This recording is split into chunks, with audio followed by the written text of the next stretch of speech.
What's up, Wisconsin? Welcome in Inside Wisconsin Sports, live on the Wisconsin Sports Radio Network, powered by the Potawatomi Sportsbook. I'm Trevor Thomas. He is Josh Albrecht. Hi. You can follow us on Twitter at Trevor Thomas IW, at On Air Josh, at Inside Wis Sports for the show, and of course the all-new Wisconsin Sports Radio Network on Twitter, Instagram, Facebook, and YouTube, where you can watch us live at WI Sports Radio. Happy Monday morning, Wisconsin. It's happy-ish. Thank God for yesterday. And we jump in with Kon Knueppel. K2 is just as big of a sports fan in Wisconsin as the rest of us. And, he plays in the NBA now. Right. Is it official on Wednesday, K2? Like, are you in the NBA? I guess you're in the NBA already because you got drafted in the NBA, right? Yeah, I'd say my teammates. I think you're muted, my man. There you go. Come back. There you go. You're back. You're good. You're good. We got you. Yeah, my teammates would definitely say Wednesday it starts. First day of school. Apparently, you're a rookie all the way up until the start of next season, the first game of next season. So the second-year guys are pretty pumped about not being rookies anymore. Oh, that's nice. As of Wednesday, though. Yes.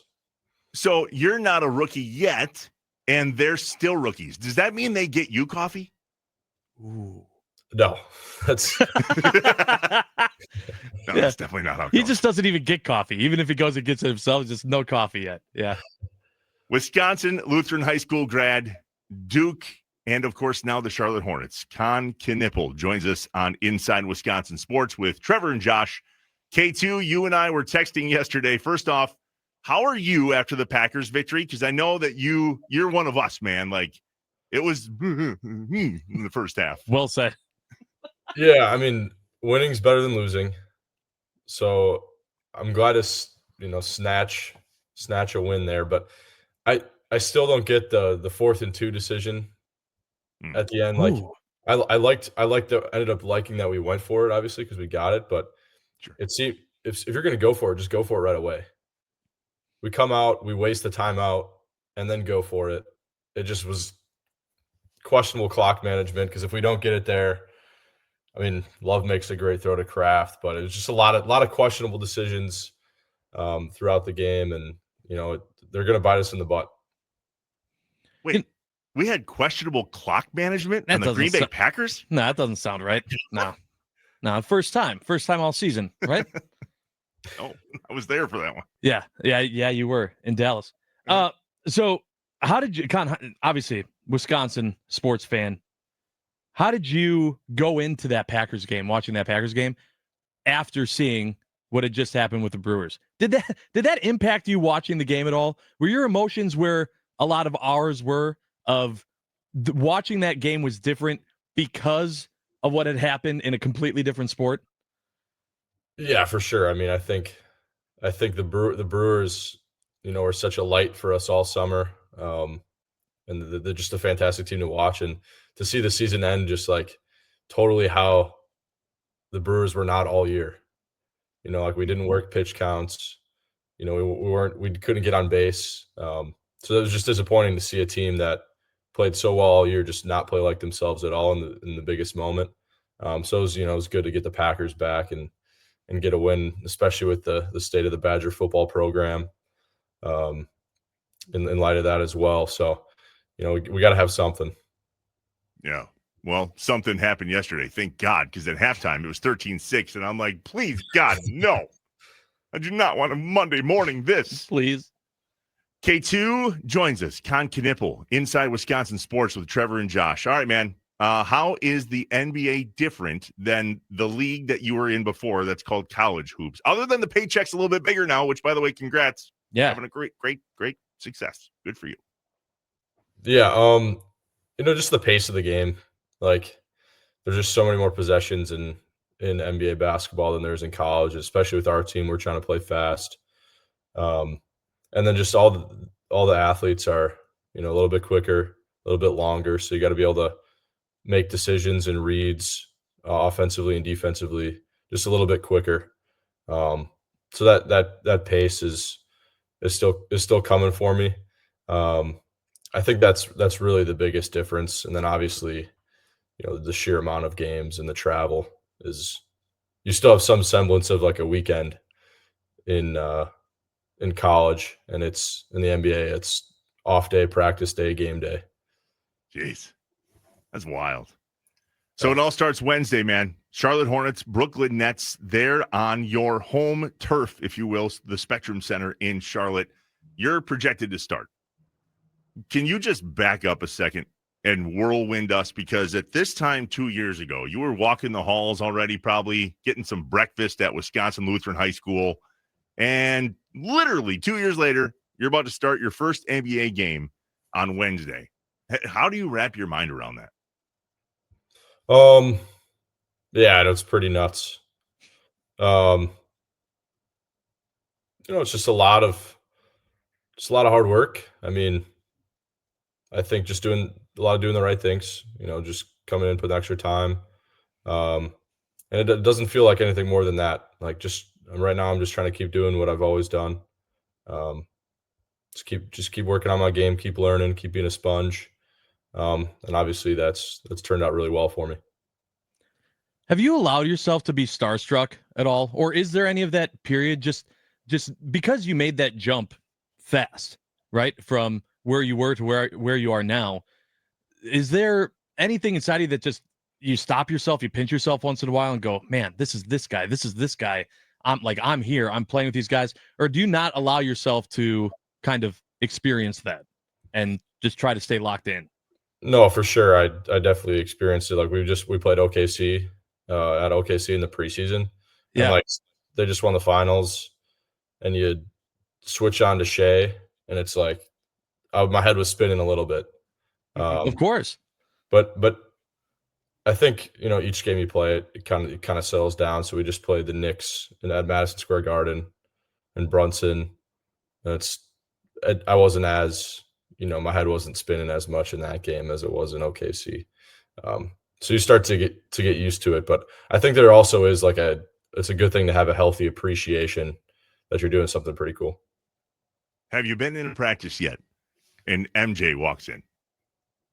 No. So okay. he's not super involved anymore. Still, I mean, he's a minority owner. So at some point, you're going to be like, I understand. There's some NBA players. Maybe you grew up a Bucks fan, right? Pat Connaughton's on the Hornets now. Like, oh, that's cool, Patsy.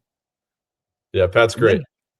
And MJ walks into a practice, and you're like, okay, this is at a different. Yeah. That would scare me a little bit. It's coming, buddy. It's coming.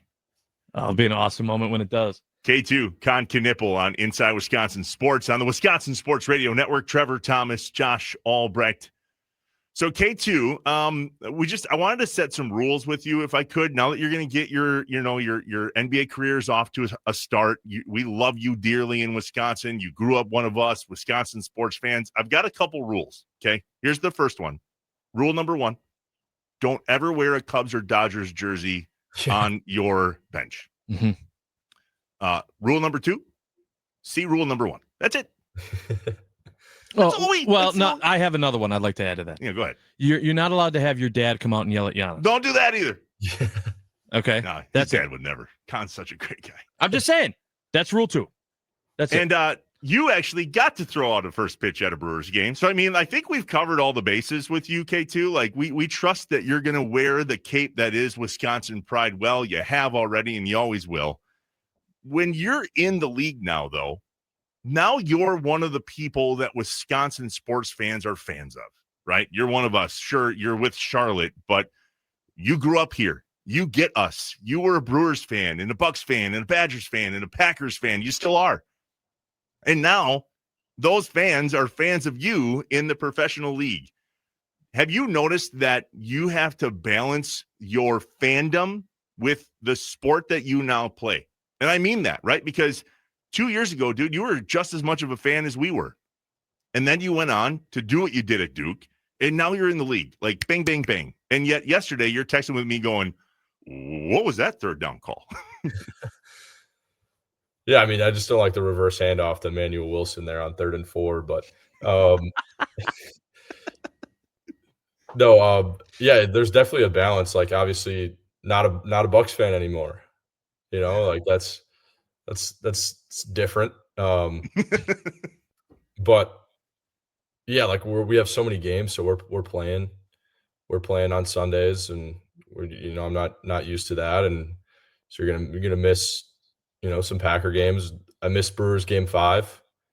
We had a preseason game in Dallas, and one of our assistant coaches is from he's from Watertown. So Blaine Miller's from Watertown. He was giving me score updates throughout the game. We were winning by 20, but he was like 3-1. That's awesome. So there is some of that. Like all of our guys on our team follow a bunch of sports. So, but it is just sometimes you have practice, you have games during the games you want to watch. Do you feel the pressure as somebody that now wears the jersey, and there are kids like yourself that are not that much younger than you now looking at you going, hey, dude, role model. I want to be you. Oh, I think I think you try to be, a good example. I don't think of it as like people looking up to me. I know that there probably is in Wisconsin. And so, you just try to be a good guy, remember where you came from, make family important for you. And I think doing those things will, show a good example for other kids. But I don't think of myself as a role model too often, because I don't know. I don't try to make myself bigger than I am. Yeah, that's great. Listen, Kon, in the next segment we do, it's called our morning mind dump, and it's where we let ourselves and our listeners kind of get things off their chest about sports, and specifically things that happened the day before. And I feel like in this interview, man, you've got some stuff you got to get off your chest about this Packers team and this game that happened yesterday. I almost just want to let you have have the floor for 2 minutes, just whatever. If you need to get something off your chest about Safe this place. Yeah. I mean, you talked about the Manuel Wilson, just let it go right now. Your thoughts? Yeah, I mean, I think if we have a $50 million quarterback, we got to let it rip. I get it. Reed's out, Watson's out, but the first 2 games, I guess Reed was playing in the first 2 games. I think they showed a graphic last game. It's 11, 12 yards an attempt. In the last 4 weeks, it's been 3. You got to let this guy throw the ball. He's a good player. He's too good. I think he's a top 8 quarterback in the league. And we're throwing dink and dunk, and we'll go possessions where we run the ball 3 times in a row. I just don't understand it. And then the clock management stuff is just weird. The Dallas game, I still don't know how to feel about that. I was there, man. Yeah. I mean, the defense didn't play well yesterday either. Especially in the second. One guy did. One guy saved the game for us. $50 million player. Let him make plays. Shocker. I think it goes for both sides of the ball. So, it's just, leaves me disappointed. Obviously, I'm a spoiled brat. We're Packers fans. I think we all should realize that they're always really good. But we understand that this team should be, after we watch the first 2 weeks, you get our hopes up to this. So we're looking at our defense like it's all time. And I just think we're not aggressive enough. Boy, careful on how good you are at your analysis, man, or you're gonna have to join us every Monday. Yeah. That was it. Good. That was it. That was perfect. Don't you feel a little better now? Yeah. Just putting that out. See? There you go. There you go. Love it. All right, K2, you got to get to the facility and prep for game 1 of your NBA career on Wednesday. We're really grateful for you joining us. Kon Knueppel on the Inside Wisconsin Sports with Trevor and Josh. K2, go get him, buddy. We'll see you on. Oh, wait, do you know the date? You're coming back to Milwaukee? 13th, or is it the 14th of November? Are you back? I know you're back January 2nd for sure, but I think you're playing Milwaukee early. Do you come back in November? Yeah, I think we're in Milwaukee November 14th. How's that going to feel? That'll be sweet. We have a big group from Wisconsin Lutheran coming over. I think it's also Wells night, so that's my church synod. Oh boy. at the game. So how many comp tickets do you have to give? Tons. So it'll be Tons. Oh, seriously, if it's Wells night and it's your first time back in Milwaukee, all right. So we're gonna set the line. Gosh, that's a lot of tickets at 130. Yeah, you let us know. We'll see like how much the school gets and how much I have to get. But either way, yeah. There'll be a little work that has to be done. Comperific. Yeah. K2, we appreciate you, man. Good luck on Wednesday. Stay in touch. We'll check in with you throughout the season. And thanks for jumping on the Wisconsin Sports Radio Network and Inside Wisconsin Sports with Trevor and Josh. You're the best.